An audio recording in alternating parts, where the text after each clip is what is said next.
Hello friends, स्वागत है आपके अपने यूट्यूब चैनल गायत्री ऑफिशियल में। आपका सीआरपीएफ पैरामेडिकल स्टाफ भर्ती 2020। सीआरपीएफ पैरामेडिकल स्टाफ भर्ती 2020 दो पार्ट्स थे भर्ती के। मतलब 2 types of vacancies are there, जिसमें पहले टाइप्स की वैकेंसीज हैं टेक्निकल पोस्ट और दूसरी नॉन टेक्निकल। नॉन टेक्निकल में जो हमारा ट्रेड्समैन है वो शामिल किया गया है।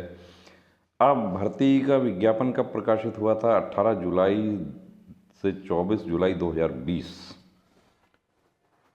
को विज्ञापन प्रकाशित हुआ था, और उसके बाद आप लोगों के पीटी पीएसटी भी हो गया, जो कि 14 दिसंबर 2020 से 22 जनवरी 2021 तक पैरामेडिकल स्टाफ तकनीकी पदों का, और उसके बाद में ट्रेड्समैन का 18 जनवरी 2021 से 13 मार्च 2021 तक। उसके बाद लंबे समय से इंतजार चल रहा था कि भर्ती कब आएगी। कैंडिडेट्स काफ़ी इंतज़ार कर रहे थे, तैयारी कर रहे थे।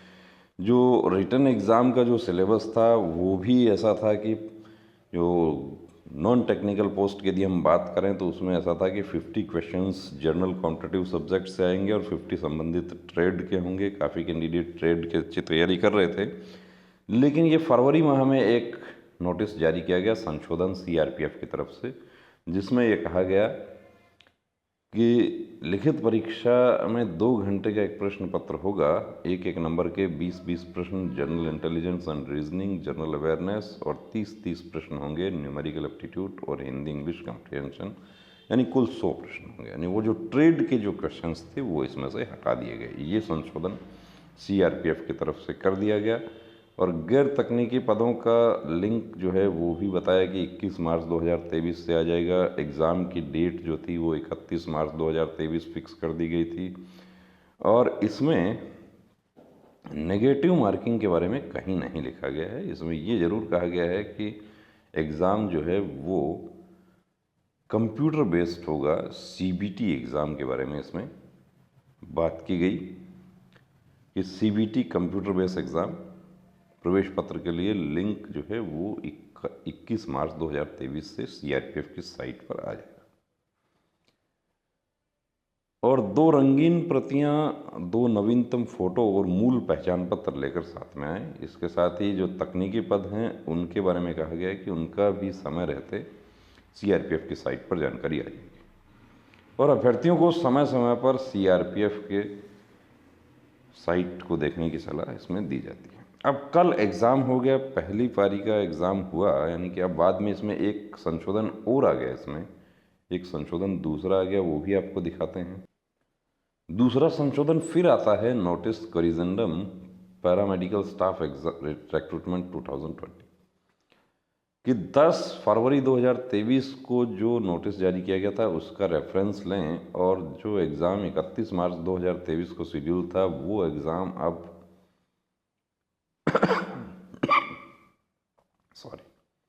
27 मार्च 2023 को 4 से 6 बजे और 28 मार्च 2023 को 8:30 से 10:30 बजे के बीच में कंडक्ट किया जाएगा। Exam venue, date, admit card, time, ये सब जो है वो सीआरपीएफ की साइट पर आ जाएगा। आ भी गया और कैंडिडेट्स एग्ज़ाम देने के लिए चले भी गए। 27 वाले कैंडिडेट्स ने एग्ज़ाम दिया। उसके बाद में एक प्रश्न खड़ा हो गया कि क्या एग्ज़ाम में नेगेटिव है। नेगेटिव है तो देखिए, ना तो नोटिस में कहीं लिखा हुआ है, ना आपके एडमिट कार्ड में कहीं लिखा हुआ है। दूसरी बात, अब जो इंस्ट्रक्शंस आप एग्ज़ाम देते हुए पढ़ रहे हैं उसमें कहीं ये लिखा हुआ है क्या कि 0.25 का नेगेटिव है। अब 0.25 का नेगेटिव है। काफ़ी मैसेज हमारे पास में रात से भी आ रहे थे। रात को भी हम लोग वीडियो बनाना चाह रहे थे, लेकिन कुछ दूसरे शेड्यूल में बिजी होने की वजह से रात को वीडियो अपलोड नहीं कर पाए। जब हमने उन कैंडिडेट्स से पूछा कि आपने इंस्ट्रक्शंस में पढ़ा है क्या, तो कुछ कैंडिडेट्स ने कहा कि हमने तो नहीं पढ़ा। हमें तो एग्ज़ाम देने के बाद जब बाहर आए तो कुछ कैंडिडेट्स बात कर रहे थे कि नेगेटिव था। कुछ कैंडिडेट्स ऐसे भी हैं जो ये कहते हैं कि हमने इंस्ट्रक्शंस में पढ़ा था, नेगेटिव नहीं था। ऐसा कोई कैंडिडेट जो है वो अभी तक हमें मैसेज नहीं किया कि जो ये कहता हो कि मैंने इंस्ट्रक्शंस में पढ़ा था कि 0.25 का नेगेटिव है। तो यदि ऑफलाइन एग्ज़ाम होता है तो आपके ओएमआर के साथ में इंस्ट्रक्शंस होते हैं, उसमें लिखा रहता है। ऑनलाइन होता है तो भी एग्ज़ाम स्टार्ट होने से पहले इंस्ट्रक्शंस आते हैं। एडमिट कार्ड के बारे में इसमें बताया गया, वो आ गया, बाकी सभी चीज़ें वही थी। अब हम आपको एक एडमिट कार्ड भी दिखाते हैं कि उस एडमिट कार्ड में क्या कहीं नेगेटिव मार्किंग के बारे में लिखा हुआ है क्या। ये एडमिट कार्ड के साथ में जो इंस्ट्रक्शंस हैं उसके बारे में हम बात करते हैं। इसमें क्या लिखा हुआ है, तो things to be brought compulsorily for admission to test examination centre, 2 color passport size photographs, original photo ID proof as mentioned below in the instructions, 2 color copies of printed e-admit card, color copies of printed e-admit card, और blue ball pen for rough work। ठीक है। किसी भी परिस्थिति में तिथि, समय तथा परीक्षा केंद्र के परिवर्तन के अनुरोध पर विचार नहीं किया जाएगा। यह प्रवेश पत्र केवल परीक्षा की तिथि और परीक्षा की सत्रावधि तक के लिए वैध होगा। उम्मीदवार परीक्षा केंद्र पर इस प्रवेश पत्र को अवश्य लाएं। इस ई प्रवेश पत्र के बिना किसी भी उम्मीदवार को प्रवेश की अनुमति नहीं दी जाएगी। उम्मीदवार इस प्रवेश पत्र के साथ अपनी एक कोई फोटो पहचान की मूल प्रति अवश्य लाएं, जैसे मतदाता पहचान पत्र, driving licence, PAN card, passport, उसके बारे में कहा गया है। और उसमें ये भी कहा गया है कि नाम जो है वो सेम होना चाहिए। मोबाइल फ़ोन, माइक्रोफोन, किसी अन्य संबंध सहायक उपकरण, ब्लूटूथ समक्ष यंत्र, calculator, log table, pair, digital diary, digital book notes, किसी प्रकार की पहनने वाली धातु की वस्तुएं, चूड़ियाँ, बेल्ट, कंगन आदि का रखना और उनका उपयोग परीक्षा केंद्र में पूर्ण रूप से वर्जित है। किसी उम्मीदवार के पास इनमें से कोई भी उपकरण दस्तावेज पाया जाता है या परीक्षा के आयोजन में बाधा, गड़बड़ी उत्पन्न करता है तो उसकी उम्मीदवारी रद्द की जा सकती है। ये भी बताया गया है, इस प्रवेश पत्र को संभाल कर रखें क्योंकि दस्तावेजों की जांच के दौरान प्रस्तुत किया जाना अपेक्षित होगा। ये बात ध्यान रखना। आपका जब डॉक्यूमेंट वेरिफिकेशन होगा उस समय ये प्रवेश पत्र आपको चाहिएगा। लिखित परीक्षा केंद्रों पर 1 से 1.5 घंटा पहले आपको प्रवेश करने के बारे में कहा गया है कि ताकि जो भी प्रवेश से संबंधित औपचारिकताएँ होती हैं वो पूरी की जा सकें। और अभ्यर्थियों को सलाह दी जाती है कि वे कम से कम परीक्षा से 1 दिन पूर्व अपने परीक्षा केंद्र की स्थिति और उस तक पहुंचने की जानकारी पता कर लें ताकि समय पर वहां पहुंच सकें। हम इसमें देखना चाह रहे हैं कि कहीं नेगेटिव मार्किंग की 0.25 नेगेटिव की बात जो है वो आई कहाँ से। किसी तकनीकी खराबी के कारण या अन्य किसी कारण से परीक्षा निर्धारित समय पर शुरू नहीं हो पाती या बीच में बाधित होती है तो अभ्यर्थियों को परीक्षा अधिकारियों के निर्देशों का पालन करना चाहिए। ठीक है, ये भी बता दिया। और अभ्यर्थियों को आश्वस्त किया जाता है कि किसी भी कारण से परीक्षा विधान जैसे गंभीर मामूली तकनीकी बाधा या सर्वर की धीमी गति, सर्वर का संपर्क रहना आदि की स्थिति में उनके परीक्षा के समय में किसी प्रकार की हानि नहीं होगी। ये भी आश्वस्त किया गया है। परीक्षा समाप्त होने के बाद निकास सत्यापन आयोजित किया जाएगा। बायोमेट्रिक निकास सत्यापन के दौरान उम्मीदवारों का बायोमेट्रिक फोटो और बाएं अंगूठे का निशान आदि एकत्र किया जाएगा। उम्मीदवार अपने पंजीकृत क्रेडेंशियल्स के साथ ऑनलाइन पोर्टल में लॉगिन करके सभी पदों के लिए परीक्षाओं के संचालन के 3 से 4 दिनों के बाद अपने व्यक्तिगत उत्तर, अब देखिए आंसर की जो है वो 3 से 4 दिनों के बीच यानी विदिन 7 डेज आपकी आंसर की आ जाएगी। इसी सप्ताह फ्राइडे, सैटरडे या मंडे तक निश्चित रूप से आंसर की आ जाएगी। और आंसर की में भी बाद में कहा गया है कि उसमें प्रश्न आपत्ति में आपको 3 दिन का समय दिया जाएगा। उसमें आप जो आपत्ति दर्ज करवा सकते हैं जैसा कि एसएससी जीडी में होता है, सेम उसी पैटर्न पर यह सब काम हो रहा है। यहाँ पर भी कहीं नहीं लिखा गया है कि आप परीक्षा में किसी प्रकार का कोई नेगेटिव मार्किंग है। सभी लैब्स जो है वो वीडियो निगरानी के अधीन है। प्रश्न पत्र द्विभाषी होगा यानी अंग्रेजी में होगा और हिंदी में भी होगा। ये कहा गया है जो भाषा से संबंधित प्रश्न है वो द्विभाषी नहीं होगा। कंप्यूटर आधारित टेस्ट परीक्षा के प्रारूप से परिचित होने के लिए उम्मीदवारों को सलाह दी जाती है कि वे वेबसाइट पर उपलब्ध मॉक टेस्ट डेमो जरूर देखें। और इसमें मैक्सिमम कैंडिडेट्स देखिए वही हैं जो एसएससी जीडी का ऑनलाइन एग्ज़ाम दे चुके हैं। तो हमारे तमाम वो साथी देखिए जो पूछ रहे हैं कि क्या नेगेटिव है, क्या नेगेटिव थी, तो नेगेटिव थी तो आपके इंस्ट्रक्शन में ये बात आई होगी। अब मैं ऑनलाइन एग्जामिनेशन इंस्ट्रक्शंस भी आपको पढ़ देता हूँ।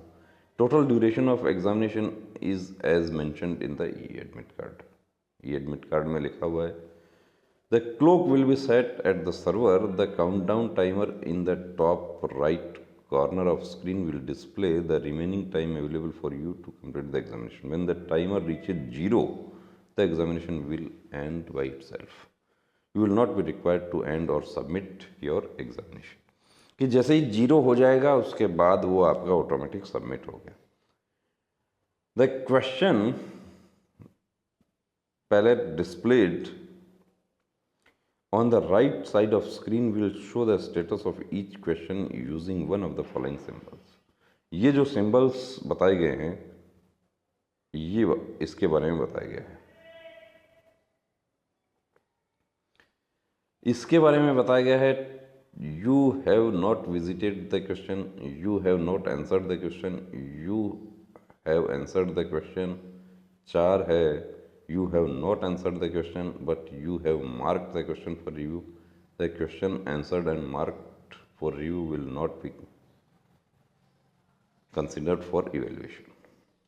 Negative to a question. अब देखिए यहाँ पर आ जाइए आप. जो आप लोग जानना चाह रहे थे कि कहाँ लिखा हुआ है, कुछ लोगों ने कहा कि हम क्या इस पर दावा कर सकते हैं.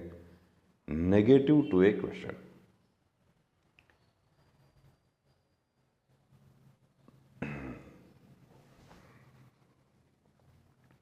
Navigating to a question, sorry, to answer a question do the following. कैसे नेविगेट करना है उसको. Click on the question number in the question palette to go to the question directly.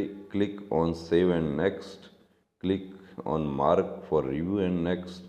Caution: note that your answer for the current question will not be saved if you navigate to another question directly without saving the answer.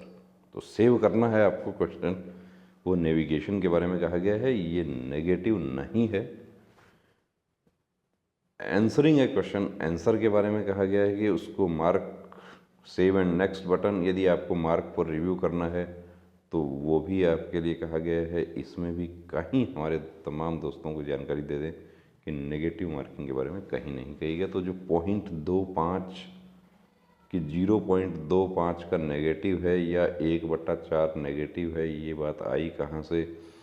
हमने तो देखिए आपको दोनों जो शुद्धि पत्र notice हैं वो भी आपको दिखा दिए, आपका एडमिट कार्ड भी आपको दिखा दिया.